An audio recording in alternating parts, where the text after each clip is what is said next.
22,082টি পদে railway group D এর form fill up চলছে। আর 10 পাস হলেই এর জন্য অ্যাপ্লাই করতে পারবে।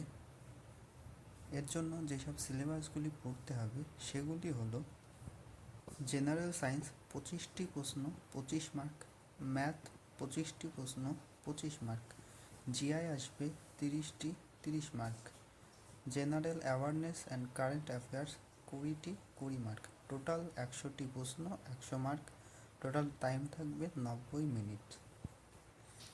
আর নেগেটিভ মার্ক থাকবে 1/3, মানে 3টের জন্য 1 নম্বর কাটা যাবে। পিইটি হবে ছেলেদের জন্য 35 কেজি ওয়েট নিয়ে 100 মিটারের রান আছে 2 মিনিটে, আর 100 মিটার রানিং 4 মিনিট 15 সেকেন্ডে।